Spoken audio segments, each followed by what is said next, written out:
vado al sodo perché mi è stato consigliato di parlare di 3 situle insieme e faccio un po' fatica. A me piacciono in genere gli incontri abbastanza brevi per poi anche discutere un po' insieme, e parlare di 3 situle mi costringe a un tempo un po' più lungo, quindi a chiedervi un po' di pazienza, un po' più di quanto richiedo di solito. Il tema l'avete capito, parliamo dei Veneti antichi che erano maestri in quest'arte che noi chiamiamo arte delle situle, che è un'arte rappresentativa, cioè i Veneti rappresentavano se stessi. Un'arte unica in tutta Europa, o meglio, che diventa una testimonianza unica in tutta Europa, perché nessun angolo d'Europa, come il Venetorum Angulus, cioè l'angolo dei Veneti e l'Alto Adriatico, ha restituito immagini in così tanta ricchezza come appunto l'arte delle situle. Quindi in questo i Veneti ad oggi diciamo che sono una delle popolazioni più conosciute e note della protostoria europea, in ragione proprio di queste testimonianze che ci hanno lasciato. E all'interno dei Veneti il ritrovamento della situla di Montebelluna, in parte quella dell'Alpago, poi avvenute insomma nelle ultime decine d'anni, sono stati assolutamente gli avvenimenti più importanti di quest'arte. Questa è la premessa, vado direttamente al punto, che è così, che ripeto, di carne al fuoco ce n'è molta. Allora, quando parliamo di antichi veneti, per gli archeologi sostanzialmente parliamo di questo, di vasi rossi e neri, in ceramica rossa e nera, perché questa è la ceramica tipica dei veneti, di situle in bronzo come appunto la situla che vedete a fianco, che è la situla Benvenuti, di tombe, le vedete più sotto a sinistra, di ricostruzioni di tombe, ancora di tombe e qualche volta di ricostruzioni ipotetiche di abitati. Questo per semplificare un concetto. L'archeologia è una scienza molto avanzata, ma che ci costringe a lavorare su frammenti, su poco, su frammenti di vita. I Veneti, con l'arte delle situle, ci daranno delle fotografie di loro stessi, quindi c'è un salto qualitativo e informativo assoluto, importantissimo, cosa che, ripeto, molte civiltà non hanno. Per gli anni di cui stiamo parlando, di Roma non abbiamo niente, tanto per capirci. Ecco, allora, quando parliamo di arte delle situle, parliamo di una serie di oggetti realizzati in bronzo. Prima di tutto, appunto, di situle, la traduzione è proprio secchio, vasi che contenevano liquidi, quasi certamente vino, come vedete sotto la riproduzione del signore con cavallo che brinda. Poi di armi, qui c'è un elmo, foderi di coltelli e soprattutto placche di cinturone che usavano sia maschi che femmine, ma tendenzialmente più maschili. Quindi soprattutto una serie di oggetti in bronzo che venivano usati in vita e poi deposti assieme al morto. Questo è molto importante poi per capire uno degli aspetti chiave del mondo dell'arte delle situle. Eccolo qua, citavamo prima Stefano Cusò, straordinario conoscitore delle tecniche degli antichi padri, che appunto ha riprodotto in vari lavori. Fogli di bronzo lavorati a cesello, che alla fine ci producono queste immagini ad incisione e a sbalzo, che dovevano avere in origine questo colore qua, e quindi immaginiamocene anche con le luci del tempo, no? con le fiammelle, con le cose, dovevano dare anche un risultato molto, molto efficace, molto, molto evocativo. E ripeto, reperti, questo ricordiamocelo, usati in vita. Quando parliamo di arte delle situle parliamo di circa 50 siti, cioè sono circa 50, 45, ad oggi sono ormai quasi 50 i siti che hanno restituito oggetti, 150 gli oggetti che a suo tempo decidemmo di chiamare monumenti e che poi è entrato nel lessico comune, perché sono proprio dei monumenti che raccontano la vita dei Veneti antichi, distribuiti lungo l'arco di circa 300 anni e per circa 5.000 elementi iconografici. Cosa sono gli elementi iconografici? Sono il singolo uomo, il singolo cavallo, il singolo vaso, la singola pianta che venivano rappresentati in queste scene e che io ho studiato singolarmente.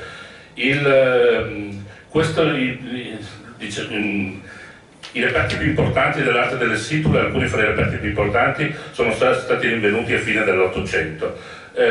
Fino alla fine però degli anni 90 avevamo dei grandissimi dubbi su cosa volessero dire, cosa significassero, proprio perché nessuno li aveva studiati direttamente, o meglio in maniera molto profonda. Perché? Perché bisognava studiarli proprio in maniera molto profonda. Da questo presupposto io ho cominciato a studiarli una trentina d'anni fa, isolando appunto ogni singolo elemento.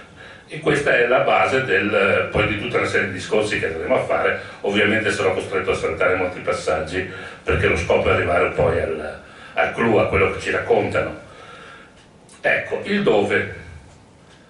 La cerchiato adriatica sostanzialmente, quelli che vedete sono colorate, sono le aree che possono in qualche modo ricordare l'occupazione dei vari popoli nel mondo alto adriatico. Quindi, come vedete, i Veneti al centro, e i Veneti poi saranno i principi, diciamo, di quest'arte, perché continuerà per molti secoli, mentre altrove probabilmente circa 150-200 anni durerà, non di più. La cosa che impressiona è, come vedete, il numero di popoli diversi. Parliamo di un'arte, poi lo vedremo, in cui gli oggetti sono molto simili, gli stili sono assolutamente inconfondibili e non cambiano da una parte all'altra di questo territorio, ma un territorio occupato da popolazioni diversissime, che parlavano quantomeno lingue diverse. Tutte quelle che vedete colorate sono aree linguistiche diverse. Quindi un'arte omogenea in un panorama totalmente eterogeneo. Questa è una delle prime grandi domande di quest'arte, di questo movimento artistico che, ripeto, è fondamentale per la storia d'Europa. Qui faccio un inciso anche per quanto riguarda la mostra che state preparando e per la possibilità di nuovo di rivedere assieme ad altri pezzi la situla. Come vedete da questa cartina, una delle aree importanti, vedete al centro a destra, è la Slovenia, che ha la Dolenisca in particolare, la zona della Dolenisca, la regione, che ha restituito molti reperti. Bene, quando la Slovenia è diventata nel 1992 uno Stato autonomo, dipendente dall'ex Jugoslavia, il presidente sloveno ha regalato all'ONU una copia della situla, una copia quella volta, una copia della situla di Vace. E anche la settimana scorsa che ero su in Slovenia a parlare con i colleghi del museo e dell'Università di Lubiana, dicevano, ma certo, è il pezzo più importante che abbiamo dell'archeologia nostra, il più rappresentativo. Il pezzo della copia è ancora al museo dell'ONU a New York. Questo per dire quanto sono importanti questi pezzi. E qua ne abbiamo, ripeto, uno dei 5-6 più importanti di tutta la produzione. Ce l'abbiamo sotto gli occhi, ce l'abbiamo al museo. Allora, il come l'abbiamo detto, il dove l'abbiamo detto, il quando. I Veneti, e questo periodo particolare in cui producono quest'arte. I Veneti cominciano a formarsi come gruppo probabilmente attorno al 1100, andiamo per tagli molto grossi e semplicistici, cioè quando avviene ad esempio la guerra di Troia, quando i greci si accorgono di essere greci, di essere tutti greci e fare una guerra comune contro una delle città più ricche da depredare. Proprio in quel periodo anche da noi cominciano a nascere le prime città. Città vuol dire un tipo particolare di economia, non più rurale come c'era prima, ma rurale e di commercio. Cioè, immaginatevi un po' le città medievali, oppure attingete alle vostre conoscenze di storia greca e romana, perché più o meno stiamo parlando di situazioni di questo tipo. Dopo un periodo buio anche nel mondo venetico, attorno al 750 cominciano a crearsi le vere e proprie città. Este e Padova sono due metropoli. Città vuol dire, ripeto, economia rurale, economia di commercio, ma vuol dire soprattutto aristocrazie. Probabilmente, come è successo con Roma, con la nascita delle città attorno al 750 si passa anche alla proprietà privata della terra, quindi a chi la usa bene la fa rendere, a chi la usa male e che resta senza, e quindi ha una differenziazione per quanto riguarda lo spettro della società. Quindi ci sono la formazione di nuove aristocrazie, gente ricca. Cosa vogliono fare i ricchi? Rappresentarsi. mostrarsi che sono ricchi. E come lo vogliono fare? Come lo fanno i ricchi per davvero? Chi sono i ricchi in questo periodo? Sono gli orientali, i fenici, e allora, o meglio i fenici, che sono vettori di quello che succede nel mondo orientale, dove il ricco era re, era vestito in maniera molto pregiata e via dicendo. Quindi questa è l'ultima l'arte delle situle è l'ultima in senso geografico e anche cronologico di una serie di mode che si chiama orientalizzante, che parte in Oriente e che attraverso Greci e Fenici arriva alle aristocrazie nostre e che si collega con cosa? Appunto con la nascita della città.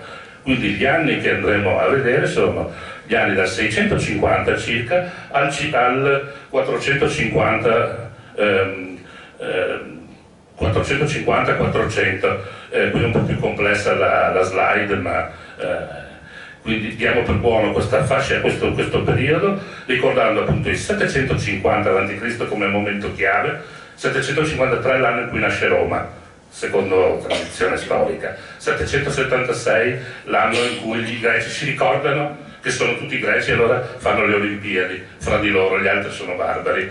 740-730 le prime colonie greche in Sud Italia, quindi le prime città probabilmente c'erano già commerci in senso verticale e quindi si spiega perché anche i nostri hanno questo impulso e da proto-città diventano vere e proprie città con un'aristocrazia.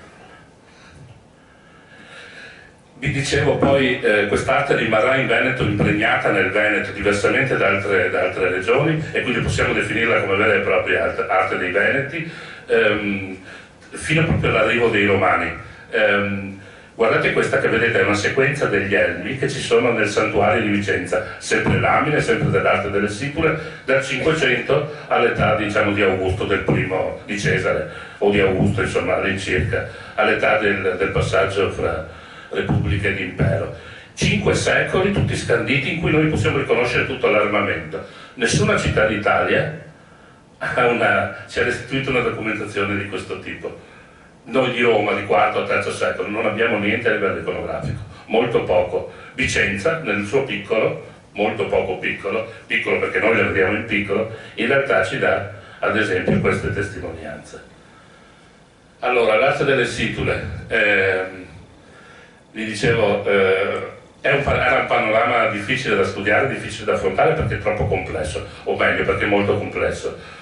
Una prima facilitazione però deriva dal fatto che quello che viene rappresentato è in realtà gli oggetti, sono in realtà quelli che poi noi ritroviamo negli scavi.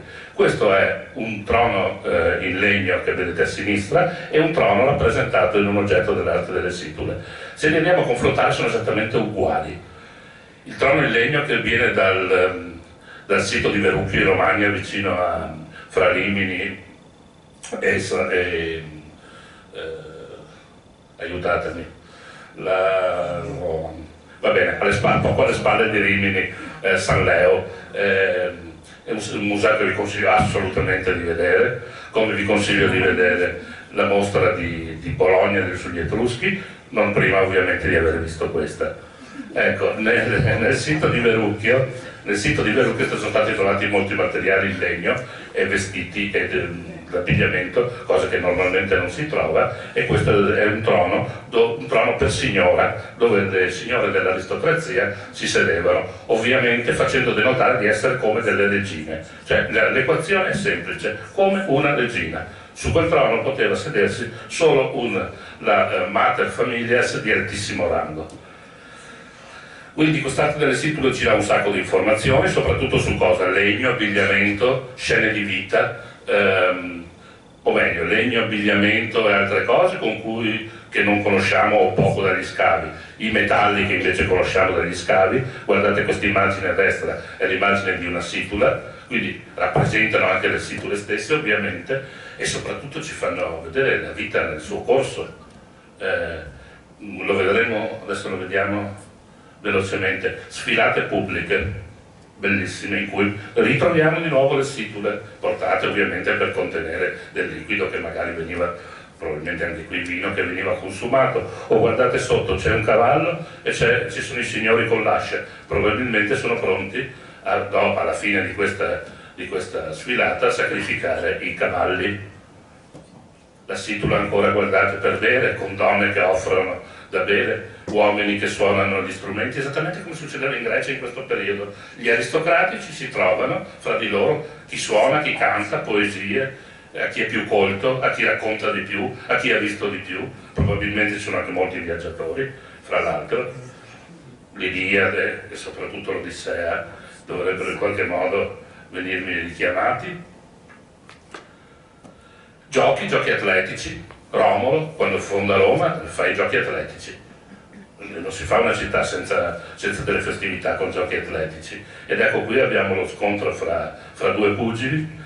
Una cosa caratteristica qui, in tutta l'arte delle situle, combattevano con questa specie di manubri, che non ritroviamo forse in qualche rappresentazione della Grecia, in qualche rappresentazione dell'Etruria, ma non si ritrova altrove. Quindi era un pugilato un po' particolare, forse anche molto cruento. E soprattutto, guardate giù, gare di carri, una gara di carri fra quattro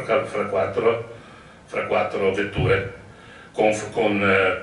oltretutto con carri speciali, ruote più piccole, più leggere, quindi fatti apposta per la gara di carri.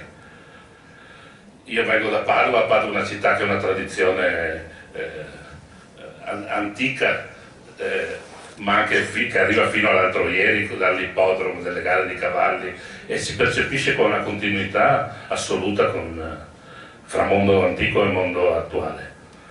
È una continuità che non si immaginava. Voi capite, senza queste rappresentazioni, come avremmo potuto immaginare che un popolo periferico, considerato di secondo ordine, almeno nessuno di noi l'ha studiato, credo, alle scuole e via dicendo, come un popolo così potesse essere già avanti, e nel 500 a.C., ripeto, 5 secoli prima, o 6 prima di Ben-Hur, 5 prima di Ben-Hur e di rappresentazioni di questo tipo, avessero gare esattamente di questo tipo. Fra l'altro a Roma una delle quattro come qui, una delle 4 fazioni era quella dei Veneti, quindi nelle gare dei carri abbiamo sempre contato qualcosa. E contavamo qualcosa anche a livello militare. Guardate gli eserciti in parata. Queste sono da 2 situle. L'esercito in parata sopra è dalla situla della Certosa, di cui sto finendo il libro, che spero esca per la metà di quest'anno, ed è un esercito complessissimo, un esercito di una modernità pazzesca per una città del 600 a.C., perché abbiamo sia la cavalleria, sia i corpi contro la cavalleria, sia i corpi per la metà battaglia, poi i corpi che combattevano a battaglia finita, cioè è una situazione di grandissima modernità. Quindi immaginiamoci un popolo in qualche modo periferico, ma assolutamente allineato a quelli che erano gli standard del Mediterraneo di quest'epoca. Fra i grandi temi appunto c'è anche la guerra. Questa è una bellissima, si capisce poco, ma una situla rinvenuta a Nesazio in Istria, vicino a Pola. Cosa potevano fare vicino a Pola o in Istria se non i pirati? E infatti c'è una nave pirata con un assalto ad un sito terrestre. Si capisce poco, ma credetemi. E poi fra i grandi temi la vita privata. Questo, vedete, c'è anche un accoppiamento amoroso, e questo è uno specchio rinvenuto in area già più etrusca, in Emilia Romagna, è uno specchio femminile e racconta probabilmente di un matrimonio andato a buon fine con la consegna della dote e poi appunto con la chiusura del matrimonio con l'atto amoroso. E anche scene di vita molto privata, come potete vedere, perché in questo caso proprio parliamo non certo di matrimoni, ma parliamo di operazioni fatte probabilmente alle spalle di qualcuno. Come potete vedere c'è un signore sul trono, una signora sul trono, e qualcuno che probabilmente, anzi 99 su 100, non è un signore ma un sottoposto, che ne approfitta che il padrone sia girato. Quindi sono molto più le scene seriose, però ci abbiamo anche questo tipo di scene che poi andranno di moda molto più avanti, nel IV e III secolo, nella ceramica greca e italo-greca. Allora, tutto questo insieme di opere porta con sé una domanda fin da quando sono apparsi i primi capolavori. Cosa rappresentano? Scene di vita reale, miti o immagini funerarie dell'aldilà? Queste sono le tre letture. Allora, quella che va di più è quella che siano immagini funerarie dell'aldilà. La faccio molto breve, non ha chance, assolutamente non ha chance, per varie ragioni, ma non sto qui a dirvele. Un'altra ipotesi è che siano miti. Questa ha poche chance, perché i veneti, come tutti gli italici, non amano costruire la loro vita su mitologie. Cioè erano probabilmente un popolo molto terra-terra, per capirci, come i romani, trasformano anche quello che è mitologico, quello che è un patrimonio antico, perché abbiamo le tracce di questo patrimonio molto antico, millenario, lo trasformano in qualcosa di reale. La storia di Muzio Scevola nei Germani, negli altri popoli, esiste uguale, Muzio sbaglia e si taglia la mano. Nei popoli germani c'è una leggenda, un dio nei popoli romani diventa un militare che ha fallito nel suo compito e che era nella storia, nel 600 e rotti avanti Cristo, Muzio Scevola ha fatto questo. I Veneti probabilmente facevano questo. Quindi quello che dobbiamo aspettarci è che queste rappresentazioni siano vere e proprie immagini realistiche. Realistiche lo sono perché abbiamo visto utilizzano oggetti che realmente circolavano, ma anche probabilmente il senso, cosa vogliono dire, anche il senso probabilmente è questo qua, e cercherò di dimostrarvelo. Gli Etruschi erano diversi da noi, gli Etruschi erano gli americani dell'epoca, erano il popolo ricco del centro Italia, e loro potevano permettersi qualunque cosa, i greci gli portavano qualunque cosa perché loro compravano, compreso gli artigiani. Gli Etruschi usano un altro linguaggio, usano quello dei greci, che trasformano tutto in mito. I greci in questo fanno il contrario di quello che fanno i romani. Infatti noi cerchiamo di parlare sempre della mitologia greca e non di quella romana. Perché? Perché i greci trasformano tutta la loro storia in mito.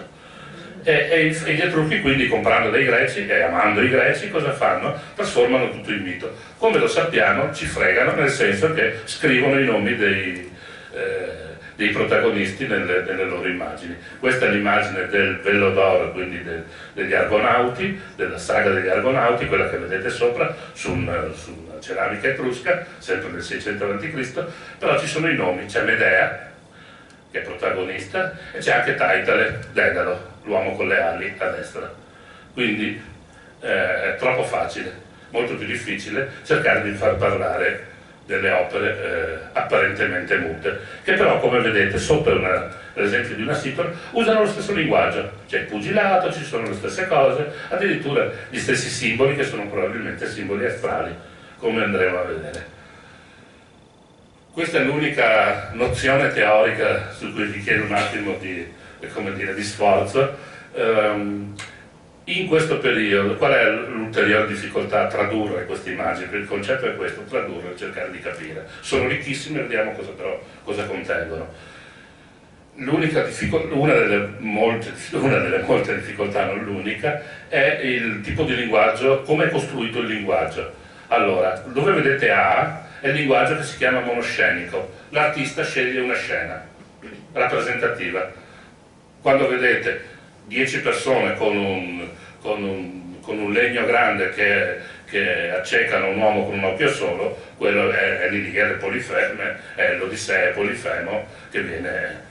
Basta una scena solo per far capire che siamo all'interno dell'Odissea. Poi C, i fumetti. Succede prima questo, poi succede quello, poi succede quello. E il protagonista lo ritroviamo tutte le volte, Billy Biss 1, 2, 3, 4, 5, 6 volte. Di colonna traiana, stessa cosa, però tutto in continuità, ancora più, un po' più elegante. E le colonne romane, appunto, erano top dell'eleganza da questo punto di vista. B è il nostro sistema, quello che usano anche i greci in questo periodo, prendere 6-7 cose assieme, metterle tutte in un'unica scena.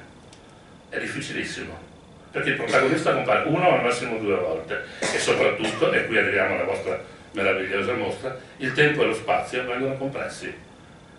Tempo e spazio sono categorie fondamentali, noi non comunichiamo senza tempo e spazio.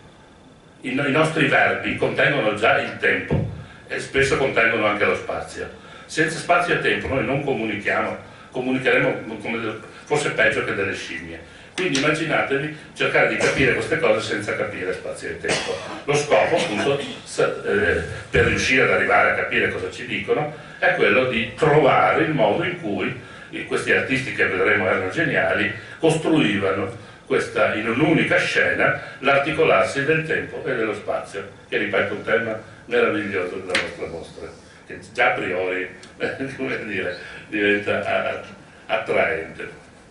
Allora, andiamo in media stress, andiamo cominciamo ad affrontare la prima delle tre situle, e in questo caso la situla Benvenuti di Este, che è il capolavoro delle situle, la più complessa. Ci vedete più o meno? Sì. Allora, il racconto inizia dal basso. A sinistra c'è un uomo, a sinistra c'è un militare ben equipaggiato che uccide un uomo nudo su un seggio vegetale. Poi a destra, sempre sotto,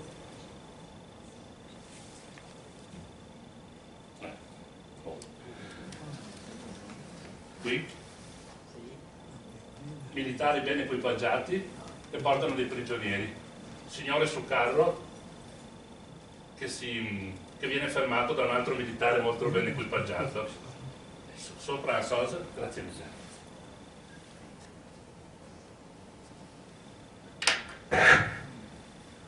Eccoci qua. Questo signore su carro che vi dicevo viene fermato da un altro militare. Sopra abbiamo una scena con una specie di contadino, in realtà un fattore, insomma, un signore di rango medio, che con un animale d'allevamento, in questo caso un bovino, e poi sopra una serie di giochi e festività. Questa è la descrizione veloce. In mezzo una banda con tutti gli animali, che è una cosa strana perché normalmente gli animali vengono relegati nella terza fascia delle situle. Allora, solo guardando gli elementi vegetali, vedete che tipo di costruzione ha questa nostra situla, cioè è un'opera geometrica.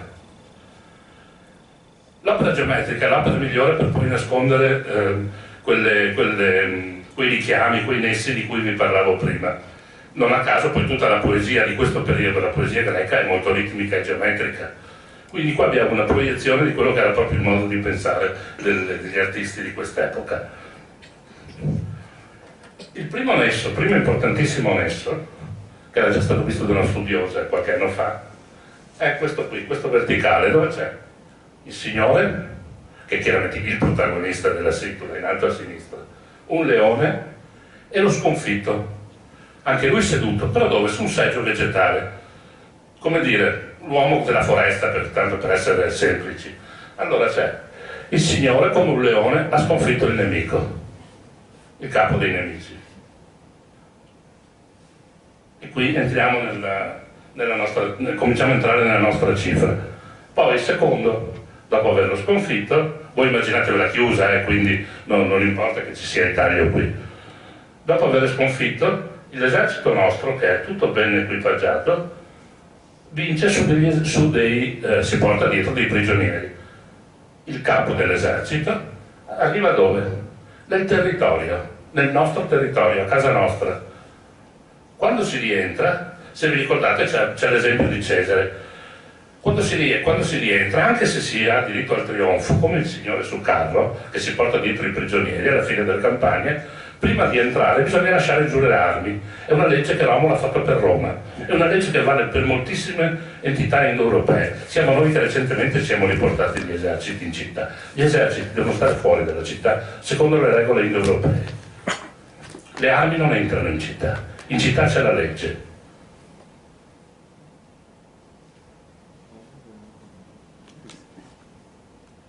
Eccolo qua. E vedete il nesso con l'uomo, col territorio. Bene.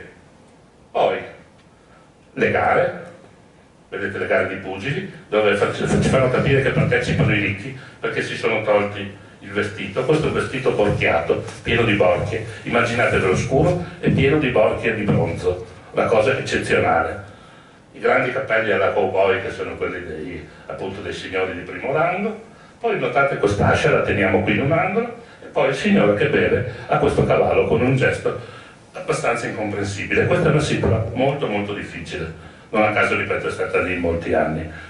Allora, la realtà è complessa perché ci fanno vedere un principe questi pugili che però sono di alto rango, sicuramente ci fa vedere una cosa, ad esempio, però guardate sotto, i militari sono esattamente come gli opliti greci, cioè portano lo scudo degli opliti, che è lo scudo grande, rotondo, in cui metà serviva a riparare se stessi e metà riparava il compagno. Questo cosa significa?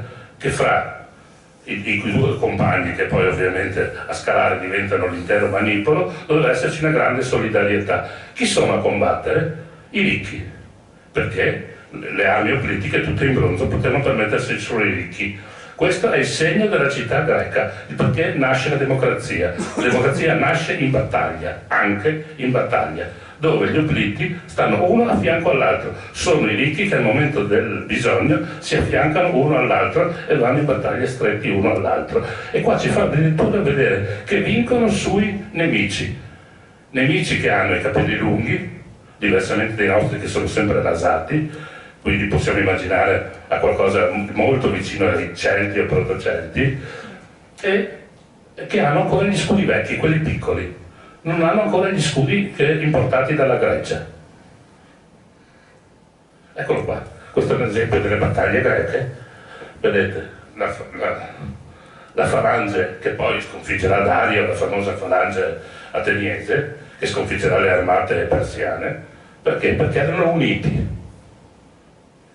E questi sono le lamine, i disegni delle lamine che troviamo a est, esattamente opliti, combattevano alla stessa identica maniera. L'oplitismo era nato da poco in Grecia, quindi anche in questi i Veneti si dimostrano molto dinamici, molto avanti nei tempi. E la prima domanda è: ma perché gli animali sulla seconda fascia? Vi dicevo che è un'anomalia. Andando bene a vedere, questo è uno degli elementi fondamentali, uno dei punti che hanno fatto scattare l'intera interpretazione. Perché se andiamo a vedere quegli animali, li mettiamo in sequenza, quelli della prima fascia, in genere questi animali, della seconda fascia, in genere questi animali vengono definiti come di repertorio, come abbellitivi e via dicendo. E invece il mio sospetto era che rappresentassero qualcosa, che volessero significare qualcosa, tanto più come abbiamo visto in un'opera geometricamente alquanto ben pensata. E infatti se andiamo a vederli abbiamo quel signore che vi dicevo con i suoi animali, vedete, addomesticati, che rappresenta l'agro cittadino. Poi il leone alato, che rappresenta il confine fra il mondo ovviamente civilizzato e quello non più controllato dalla città, e poi vedete gli altri, i due selvaggi e addirittura i due fantastici. Benissimo. Se li mettiamo in un'altra scala, non solo longitudinale ma anche altimetrica, sono esattamente una rappresentazione orografica, perché ognuno abita in un habitat differente e sempre più in alto. Nella pianura gli addomesticati, qua idealmente possiamo porre il nostro confine con il leone alato, il regno degli animali, il re del regno degli animali. Poi abbiamo il cervo, poi abbiamo lo stambecco che sta più in alto, la sfinge che altro non è che l'aquila, quindi vive, nidifica sulle pareti, e alla fine, scusate, il grifone che è un'aquila, e alla fine la sfinge che da sempre, la sfinge è la rappresentazione della cima, dal mondo greco, dove butta giù dalla rupe chi non passa l'indovino e poi se lo sbrana. Quindi abbiamo una rappresentazione orografica che se andiamo a riprodurre sulla scenografia che abbiamo visto prima, cosa abbiamo? Eccolo qua, la rappresentazione del dove abbiamo combattuto il nemico, perché l'ha messo a sinistra. L'abbiamo combattuto oltre le montagne, siamo tornati attraverso le montagne, siamo arrivati nella nostra città, siamo stati fermati, abbiamo lasciato giù le armi, e dopo abbiamo fatto la festa con i signori, con i magistrati, con gli maggiorenti della città. Ci sta, era un'operazione tipica di questo. Le nostre città, come quelle greche, probabilmente hanno in guerra tutti gli anni. Partivano in primavera, tornavano alla fine della primavera. Ecco i nessi che vi facevo vedere, questi sono i nessi allora, con i punti che vi ho fatto vedere prima. La storia così legge. Vi dicevo, succede un po' così in tutto il mondo greco, probabilmente quindi anche da noi, nel mondo italico, niente di strano, se non che se andate a leggere i libri classici di archeologia, per gli etruschi va bene, per i veneti no. No, va bene anche per i veneti. Mi sorgeva un dubbio. Detto questo, ecco vi dicevo, la traduzione che possiamo fare: il principe come un leone ha scovato il nemico e lo ha sconfitto nelle sue terre. L'esercito è tornato, il vincitore è stato accolto, si è fermato, e in quanto vincitore indice delle feste e via dicendo. C'era un piccolo dubbio perché i segni devono tornare tutti. Dicevo, cosa ci fa quell'ascia che vi dicevo serve per i sacrifici? Servirà per abbattere qualche animale. Quale animale? Ne abbiamo solo uno, il più deputato è il cavallo. Qui si è aperto tutto un mondo, perché? Perché il cavallo non era un animale che veniva sacrificato con facilità, intanto appunto per l'affinità con l'essere umano, per le dimensioni e quant'altro, poi per gli indoeuropei era un essere sacro. Tutta la storia degli indoeuropei è legata al cavallo. Perché quindi sacrificare un cavallo? Perché il cavallo si sacrificava una volta sola a Roma, quando alla fine delle battaglie, quando si tornava. Con cosa? Con una lancia. Ed era un sacrificio che aveva una cosa particolare, perché lo stesso identico sacrificio lo ritroviamo in India. Cosa ci fa in India lo stesso identico sacrificio? Lo può fare solo un re e solo se ha vinto. La cosa incredibile è che sia a Roma che sia in India, il cavallo sacrificato era quello che vinceva la gara di carri, che si faceva quando si tornava dalla guerra, e doveva essere quello di destra, quello che tirava, il più forte, a Roma e in India. Questo apre tutto un mondo, perché diciamo, se ci vogliamo confrontare col sacrificio del cavallo, dobbiamo confrontarci quantomeno con questo sacrificio del cavallo. La cosa molto bella è che da circa 120-130 anni i linguisti continuano a dibattere su questo passo, perché le uniche testimonianze, per quanto cerchino, sono a Roma e sono in India. Il sacrificio veniva fatto appunto, la cosa divertente tra l'altro, veniva fatto con il trionfo. Il primo a fare il trionfo era stato Dioniso, quando l'aveva fatto tornando dall'India. Quindi sono questi richiami, dove andiamo a pescare ci sono questi richiami. Dioniso è il dio del vino, il vino vendemmia e imbottatura a ottobre, le gare di cavalli a Roma si facevano a ottobre, e come appunto chiusura delle guerre. Qua abbiamo tutto, manca la gara di carri. Ma perché abbiamo visto il trionfo, l'uomo su trionfo, guardate l'uomo su carro. Se pensiamo alla logica del trionfo, è esattamente l'uomo su carro. Basta che vi ricordiate anche qualche film. Il principe su carro che deve spogliarsi appunto delle proprie armi, che addirittura a Roma ha uno dietro di lui che dice: ricordati che sei umano, ricordati che non sei un dio. Perché c'è sempre questa tensione fra l'individuo che emerge e la città che ti costringe giustamente alle sue leggi e alle sue regole. Bene, quindi abbiamo tutte le cifre di questo tipo di sacrificio.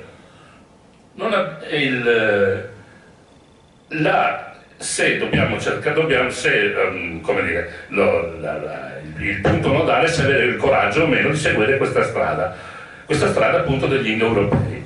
Gli indoeuropei cosa sono? La teoria indoeuropea meglio, la teoria che vuole che tutti noi europei e parte del mondo orientale, in particolare l'Iran e l'India nord-occidentale, siano state intorno al 1500, poi insomma in varie ondate, siano state invase da una serie di invasioni, siano state colpite da una serie di invasioni che però fanno riferimento ad un unico ceppo, che è appunto quello indoeuropeo. E quindi una volta che noi accettiamo questa teoria, che ormai è di fatto stata riaccettata ultimamente da gran parte degli studiosi, niente ci vieta di paragonare quello che succede a Roma a quello che succede in India, perché i veneti erano popolazioni indoeuropee, la nostra lingua era fra l'altro molto affine al latino, quindi non dobbiamo scandalizzarci di questi confronti con il mondo romano. Semplicemente noi probabilmente abbiamo conservato questo rito, gli indiani l'hanno conservato, i romani l'hanno conservato, parliamo di due popolazioni molto conservatrici e altre popolazioni non l'avevano conservato. Qua salto velocemente sul perché anche sulla nostra situla non ci sono le corse, perché in realtà potrebbero essere semplicemente alluse, il cavallo viene dalla corsa, era inutile rappresentare la corsa, tanto si sapeva che si sacrificava il cavallo delle corse. Ma cosa succede? Che se noi proiettiamo la situla Benvenuti, che abbiamo, o meglio, una proiezione reale della situla Benvenuti, cioè il Campo Marzio a Roma. Il Campo Marzio dove a Roma i militari si esercitavano, era fuori dalle mura, perché appunto le armi si usavano fuori dalle mura, e cosa succedeva? In Campo Marzio c'era la via trionfale, che è questa, dove si arrivava col trionfo, ci si fermava, poi c'era lo stadio, dove si faceva la corsa, e poi c'era l'area dove si consumava il vino e l'area dove si uccidevano i cavalli. Quindi la nostra situla, se la proiettiamo con Roma, questa è Roma del 600, lo stesso anno, 10 anni più, 10 anni meno, diciamo lo stesso periodo assolutamente della nostra situla. Questa è la zona di Piazza Navona, per capirci. Non solo, ma a Bologna, che è la città dove l'arte delle situle si origina, qualche anno fa sono stati trovati dei cavalli sacrificati esattamente come a Roma, cioè con la lancia. Quindi la nostra ascia serviva, come abbiamo visto all'inizio, a sezionare probabilmente il cavallo una volta ucciso, che però veniva ucciso con le lance, come ci mostrano anche altre opere dell'arte delle situle che finora non avevamo interpretato, non gli avevamo dato il giusto valore. Eccolo qua, uomini con lance che stanno uccidendo il cavallo. A Bologna, eccezionale, ne hanno trovati altri due recentemente, i due cavalli, con questo ancora con la lancia. Unico animale ucciso con la lancia. Di unico in unico abbiamo trovato la terza testimonianza di questo sacrificio del cavallo, che è una delle cose più antiche per quanto riguarda le popolazioni indoeuropee. Nella situla Benvenuti abbiamo parlato di spazio. È stata la prima situla che ci ha mostrato lo spazio, perché come vedete poi non ci sono segni, non ci sono dei segni espliciti di spazio, non ci sono le montagne, non ci sono i fiori, ci sono gli elementi vegetali, ma sono anche lì simbolici, cioè non abbiamo nessun elemento spaziale, non c'è lo sfondo. Bene, trovato lo spazio, mancava il tempo. Come vedete su a destra, qui a destra, c'è questa serie anche qui di animali con un centauro e via dicendo. Ovviamente anche qui, se li hanno messi al posto di qualcos'altro, vuol dire che era estremamente importante, che non doveva essere solo descrittivi. Se abbiamo trovato lo spazio, ho pensato che mancasse il tempo come veniva rappresentato, con le costellazioni celesti e con il loro movimento. Per cui Centauro, sono partito dal Centauro. Il Centauro è una costellazione che era molto nota, intanto perché Alfa Centauri è la terza stella più luminosa nel cielo, ma poi era molto nota nell'antichità ed usata dai romani per appunto come elemento per la semina, perché appunto compariva verso settembre. Poi il Centauro è sempre rappresentato con una vittima di fronte, che cambia a seconda delle culture. Quindi è un elemento mobile che le varie culture, la casella vuota, che le varie culture riempiono con l'animale che più gli serve. Nel Medioevo veniva usato un coniglio, in Oriente l'antilope e via dicendo. Fra il Centauro, se vedete, qua vola una colomba, l'unica colomba di tutta l'arte delle situle, di tutte le 5.000 parole che vi dicevo. Bene, le colombe in greco vengono nominate Peleiades, sono chiaramente le Pleiadi e spesso sono rappresentate da una colomba solo. Quindi avremo Centauro e Pleiadi, e in più, se vedete, abbiamo la Sfinge. La Sfinge dicevo è il Sole, o meglio la vetta da cui poi in genere nasce e muore il Sole. L'idea era che fosse appunto un allineamento celeste, e in effetti, se andiamo poi a vedere, abbiamo che ve la faccio molto breve, cioè, ci sono un periodo particolare di giorni in cui se riportiamo il cielo a est nel 600 a.C., oggi si fa facilmente con i programmi appunto sulla volta stellare nella storia, se riportiamo al 600 a.C. abbiamo che c'è un periodo dell'anno in cui il Sole, il Centauro e le Pleiadi si trovano in allineamento all'alba, che è un caso che non può essere fortuito, non può essere casuale, perché parliamo di milioni di probabilità. Quando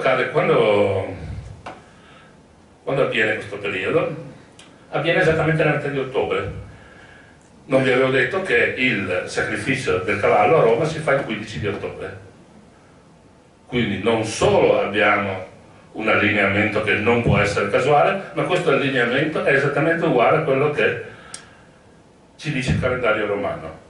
Cioè anche da noi, ben prima che stilassero i calendari, ben prima anche della scrittura, perché qua siamo già ancora una cinquantina d'anni prima, poi 30-40 delle prime iscrizioni, ecco, abbiamo la nostra, diciamo, la data più antica nel nostro calendario. Come vedete, ho fatto in questa simulazione, se andiamo qualche giorno prima, vediamo il Sole all'alba, vediamo le Pleiadi, ma non vediamo il Centauro. Se andiamo dopo, vediamo il Centauro, ma le Pleiadi, perché il movimento della volta celeste è questo. Quindi è proprio un caso, una fotografia di un momento particolare che loro conoscevano. Bene. Qua sarebbe da dilungarsi per un argomento bellissimo, perché al Centauro guardavano anche le popolazioni delle Baleari con queste taulas, che sono tutte, come vedete, le chiamano tavole, che sono gigantesche, che non possono essere mosse e che guardavano appunto tutte le costellazioni del Centauro, a dimostrazione che nell'antichità non era una costellazione casuale. Ecco, rimanevano altri due segni per farla breve, il gabbiano e il pesce. Perché il gabbiano? Perché il pesce. Il pesce nella mitologia antica, pre-età del ferro, quindi circa 1000 anni prima di cui stiamo parlando, già si riconosce, è un indicatore del mattino, il pesce indica il mattino. Questo che vedete è una ricostruzione delle varie simbologie, o meglio di dove vanno posizionate nell'arco della giornata le simbologie della religione europea. Per la religione europea il pesce significava il mattino, quindi l'antico artigiano ci dice: devi guardare questo allineamento al mattino. E dove? Se noi guardiamo dove sorge il Centauro da est, il Centauro sorge sulle lagune. Cosa c'è sulle lagune? C'è il gabbiano. Quindi quell'elemento intercambiabile, i veneti, in questo caso gli attestini, l'hanno messo con l'animale che più identificavano con il luogo dove guardavano. Quindi nelle lagune ovviamente il gabbiano. Questa è una visuale ricostruttiva da est. Con questo abbiamo la situra che ha dato il tempo e lo spazio. Ce l'ha dato perché avevamo il sacrificio del cavallo dietro. Da qui in poi diventa tutto un territorio difficile. Sono un po' lungo, quarto d'ora finiamo. La situra dell'Alpago, adesso vediamo le nostre due siture. La situra dell'Alpago ha subito sconvolto tutti, perché in realtà, come si vedrà adesso, rinvenuta anche questa negli ultimi decenni, è in realtà una sequenza di scene erotiche. Come vedete inizia qui, la ricostruzione, e continua così. Allora, non ho avuto tempo di studiarla come ho studiato la situra Benvenuti, e come capite ci vogliono mesi se non anni per arrivare in fondo, perché poi, come si dice, il diavolo sta nei dettagli, cioè ci vuole molta fatica. In ogni caso, cosa possiamo dire per non dilungarci troppo? Intanto una rappresentazione eccezionale perché non abbiamo, ripeto, se non nella ceramica greca, non abbiamo rappresentazioni di questo tipo nella cultura europea di questo periodo. Ed è per questo che l'Inghilterra, la Francia, la Germania, quando devono pubblicare qualcosa, vengono a pescare sul nostro repertorio perché non ce n'è. Ecco. E questo è praticamente il più completo ciclo erotico che abbiamo, come vedete, posizioni ce ne sono a sufficienza. Il ciclo però in realtà dovrebbe avere un suo senso, perché se vedete comincia qui con un incontro a cui qualcuna non è d'accordo, qualcuna guarda, qualcun'altra non è d'accordo, continua a essere un incontro o una serie di incontri probabilmente anche con sorelle che non riusciamo a riconoscere i personaggi per adesso, ma ci proveremo, e finisce come però? Finisce con un amore istituzionale che a sua volta termina con un parto, cioè come dire una vita erotica di grande intensità che poi alla fine si convoglia in quello che è il suo sbocco naturale. È divertente, perché è assolutamente divertente, perché c'è quella col mattarello dietro. Allora, l'interpretazione che è stata data è che siano scene di divinità. Secondo me non sono scene di divinità, sono scene della quotidianità e molto quotidiane. Cioè, come avete visto, ve l'avevo fatto vedere all'inizio, c'era appunto, abbiamo dei paralleli, abbiamo dei confronti. Ogni tanto a questi signorotti piaceva mettere in scena anche le loro performance. Pensiamo che questi vasi erano utilizzati, avete visto la slide che vi ho fatto vedere all'inizio, parlando di gruppi che parlavano lingue diverse, quindi spesso ci si trovava anche fra personaggi di rango, ma che non si capivano benissimo e che ovviamente si capivano facendo vedere la storia della loro famiglia. Con questo dovremmo arrivare all'interpretazione o al focus abbastanza vicino, insomma, dell'interpretazione.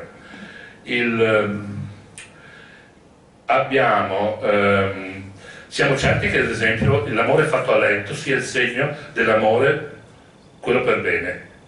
Guardate, la donna ha sempre il velo. Il velo delle donne dell'arte delle sicure, quindi le nostre antiche progenitrici, avevano sempre il velo. Non c'era una donna con i capelli, di cui si vedano i capelli. Gli uomini rasati, e infatti troviamo sempre i rasoi almeno nelle tombe più antiche, e le donne sempre con il velo. Questo è un amore pudico in qualche modo. Vi ho fatto vedere, perché dico anche questo? Perché vi ho fatto vedere all'inizio questo specchio, che è uno specchio dove probabilmente c'è proprio il matrimonio, perché c'è la contrattazione della dote, fra l'altro sono contemporanei, potrebbe essere stato fatto anche dalla stessa mano, dallo stesso artigiano che ha fatto le due situle nostre, quella dell'Alpago e quella di Montebelluna, o comunque diciamo della stessa cerchia, perché abbiamo qua la contrattazione, guardate. Io te ne propongo due, lei non è d'accordo, questi sono probabilmente il pater e la mater degli sposi, la figlia esce segnando tre che cosa? I 3 cavalli che vengono portati in dote. Ovviamente dopo aver tirato fuori i 3 cavalli controlla che tutto funzioni, perché c'è il signore che dice: ho tirato fuori i 3 cavalli, vediamo se l'amore, se il rapporto è corretto. Fra l'altro con dei simboli tipo questa è di nuovo spazio e tempo, c'è la luna piena. I matrimoni in tutte le culture europee, da Roma alle culture celtiche e quelle germaniche, vengono fatti, eseguiti con luna piena. Questo ci servirà molto a capire, ripeto, le nostre scene, che possiamo dividere in 6 episodi, come vi dicevo, più o meno ridicoli, che poi risibili, che poi vanno a concludersi appunto con la nascita dell'erede, con cui poi si può spiegare il resto della situra, dove, come vedete, c'è tutta una serie di signori non qualificati, uno uguale all'altro, e torniamo probabilmente agli uguali di prima, quelli che anche combattevano in battaglia poi, questi sono signori di rango, non probabilmente più alto, ma comunque signori di rango, non servitori, che vanno a omaggiare la nascita dell'erede. Ecco, la situra di Montebelluna è una via di mezzo fra queste due. Ripeto, è molto più ricca di quella dell'Arpago dal punto di vista narrativo e ci vorrà ancora molto più tempo. Oggi, visto che uscirà fra l'altro fra qualche giorno un articolo che ho scritto con una collega proprio sulla situra, su una parte della situra, avrò almeno il piacere di darvi questa piccola informazione fresca, ecco, in questa ritardata chiusura. Per descriverla velocemente abbiamo una sfilata che poi si conclude qui, con dei giochi, con dei banchetti e poi sotto una scena di caccia e scena di agricoltura. Questa è l'altra metà. Anche qui un'unione amorosa, poi delle donne che filano e sotto, come di prassi, una situra molto, come dire, canonica, se possiamo definire un canone. Eccolo qui. La dividiamo, la sfilata in blu, poi i giochi, i banchetti e poi l'amore e le donne. E poi vi dicevo aratura, vedete scene di aratura e scene di caccia che sono frequenti. Queste sono sempre state interpretate come segno di prolificità, chiedere al Dio. Qui c'è poco dialogo con gli dei, qui non c'è dialogo con gli dei, il dialogo con gli dei arriverà dopo. Io do la mia interpretazione, adesso vediamo se vi convince. In azzurro c'è il momento fuori, la sfilata che viene sempre fatta anche nel mondo indoeuropeo, è tradizionale. Poi c'è il momento conviviale, statico, si gioca, si beve, e poi c'è il momento privato. Il momento privato che ha due sottomomenti, quello dell'unione amorosa fra i due coniugi, istituzionale, a letto. Guardate i due sgabelli, c'erano in tutte le altre scene, quindi è un canone fisso. Il Toreuta ci dice guarda che stiamo parlando di quel tipo di rapporto.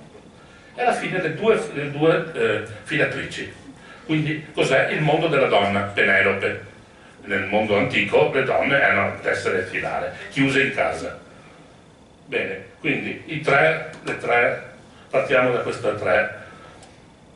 tre certezze, con però dei punti in realtà complicati. Quali sono i punti complicati? Primo, c'è un prigioniero portato dietro un carro, da civili, non sta bene, una cosa strana. Seconda cosa strana, un piccolino, non è poi così strano perché l'abbiamo in altre siture, probabilmente è l'erede già in qualche modo avanti con gli anni, quindi un piccolo bambino, insomma. Altra cosa, abbiamo un elemento di sfondo, che non c'è quasi mai, c'è una volta una mensola forse. Ecco, cosa abbiamo? Un'ascia appesa, come vedete, con un anello, e forse una finestra appesa dietro ai due che stanno appunto facendo l'amore. Allora, per quanto riguarda la scena di filatura e tessitura, ce n'è un'altra, che è l'opera forse più antica, una delle più antiche dell'arte delle siture, viene da Bologna, del 630-640 a.C., e è tutto il ciclo completo, dalla filatura, poi la colorazione, fino alla tessitura di questo grande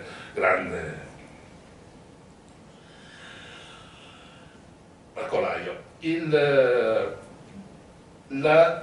Quindi tendenzialmente, cioè quando l'abbiamo vista la prima volta abbiamo detto oh che bello, quell'altro era un unicum, adesso abbiamo un confronto, non solo, ma abbiamo un confronto inserito in una storia, in un contesto narrativo, non come qui a Bologna dove il tema è quello della donna, diciamo se sia un oggetto della donna, il gineceo, il mondo chiuso della casa. Qua abbiamo un'altra figura e qui c'è una sorpresa, in senso letterale, una delle due donne incinta, è la più piccola fra l'altro, guardate la statura. Normalmente il profilo è questo, con il seno molto prominente, questa è tutt'altro profilo, la donna incinta. È l'unica immagine che abbiamo nell'arte delle siture di donna incinta, vi ripeto con migliaia di elementi, migliaia di singoli elementi, e non solo, ma è una delle pochissime che c'è in tutta la protostoria europea. credo che ne contiamo in una mano. Non se n'era accorto nessuno, devo dire è stata la mia collega ad accorgersi. Quindi diamo a Cesare quel che è di Cesare. Questo elemento diventa chiaro per poi capire tutta la situla. Il focus è la generazione, è il momento in cui si genera.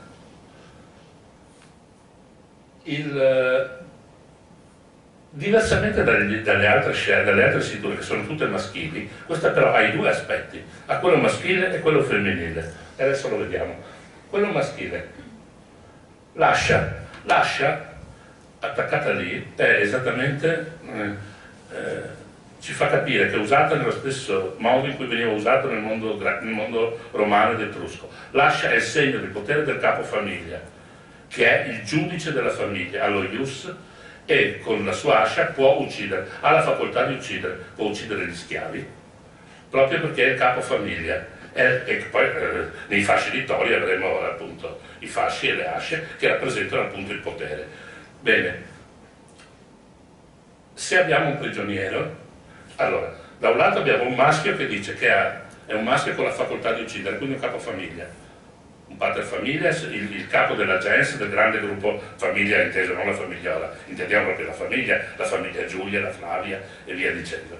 Bene, cosa hanno, che facoltà? Di uccidere i cavalli, come abbiamo visto, che se vi ricordate all'inizio c'erano i sacrificanti con l'ascia, e di uccidere chi? Gli uomini. Il sacrificio del cavallo e dell'uomo, fra l'altro, sono correlati. Quindi quello che abbiamo visto con la situla Benvenuti ritorna anche qui, perché nell'antichità, quando si sacrificava il cavallo, si sacrificava anche un uomo, che era ovviamente anche questo un sacrificio di non facile digestione neanche per una popolazione antica. Ecco. Quindi probabilmente cosa ci fa una festa? Ci fa che probabilmente questo è il prigioniero. Il prigioniero rappresenta il potere, la rappresentazione del potere da parte dell'uomo, dell'uomo protagonista di questo racconto. La donna, dal canto suo, ha il suo spazio nel gineceo, dove peraltro appunto mostra di essere rimasta incinta, e tutti e due insieme con l'erede. E qui ritorna quell'idea che vi dicevo prima di sovrapporre le varie fasi della storia, metterle in un unico pannello e poi da parte nostra di studiosi ricollocarle nel posto giusto. E alla fine insieme che cosa hanno? Perché sotto le scene di agricoltura e di caccia non sono probabilmente scene di fertilità, non stiamo parlando di società molto retrograde, stiamo parlando di società moderne, società di capitale. Queste probabilmente rappresentano la proprietà, i terreni. Se c'è l'erede ci sono anche i terreni, e quale tipo di terreni? Quelli coltivati e quelli dove poi si andava a caccia, cioè il campo e il bosco.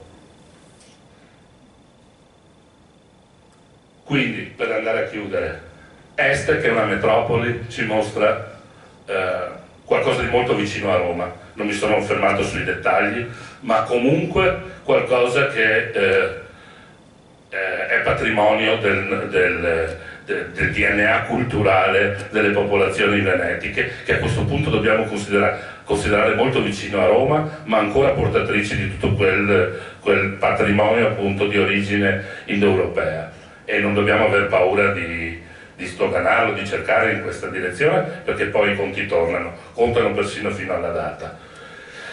La situla di Montebelluna ci fa vedere la potenza di quello che doveva essere un uomo di spicco, mentre l'uomo di spicco qua della città è probabilmente un magistrato o un re, qui a Este. Qua stiamo parlando, in questo caso, di un capofamiglia, di una grande famiglia, di un uomo eminente, che non punta tanto su mostrare il suo aspetto sociale, non mostra il suo esercito, perché forse non ce l'ha, non mostra di essere il capo dell'esercito come forse era il capo dell'esercito il signore di Este, probabilmente un magistrato, però ha lo ius, ha il potere, perché è a capo di una grande famiglia, è una famiglia che ha territori, e che ha soprattutto un futuro, una stirpe e una sua successione. Per inciso ricordiamo che la successione in questo momento è uno dei temi chiave della storia greca. L'Edipo Re è la tragedia con cui Atene vuole tagliare questo cordone umbilicale della successione. Dice la città va sopra la successione. Il fatto che Edipo stia con la madre è un cortocircuito per dire no, non è la successione che conta, è la città, come tu diventi cittadino. Qui siamo in un'altra fase, siamo 100 anni, 150 prima e siamo anche in un'altra cultura dove invece sono le famiglie che stanno emergendo, che stanno cercando di rafforzare il proprio potere e tenere stretta la loro ricchezza e farla vedere possibilmente appunto anche agli aristocratici di altre popolazioni. Terza, la situla di Pieve dell'Alpago racconta chiaramente una storia diversa e forse anche una comunità diversa, dove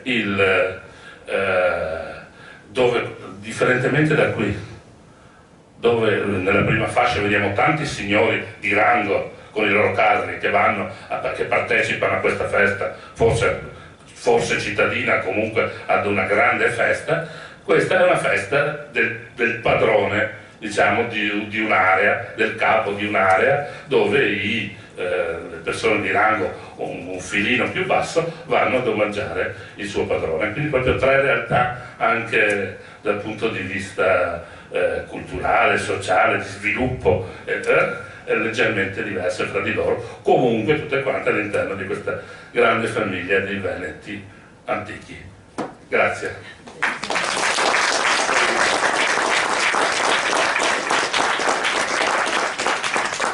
Ecco, ovviamente se volete fare domande.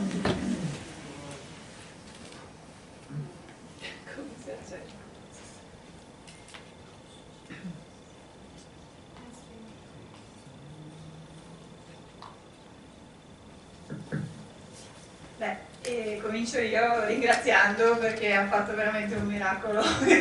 È colpa mia, sono stata io quella sciagurata che gli ha chiesto di condensare in una serata.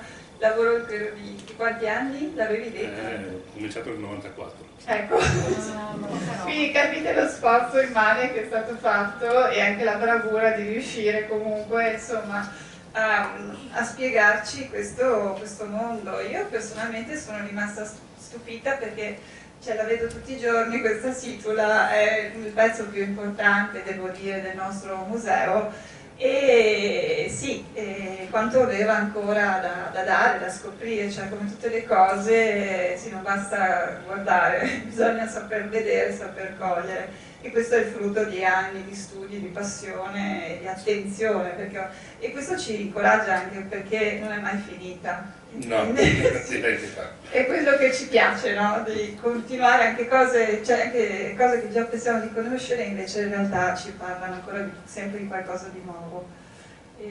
Grazie.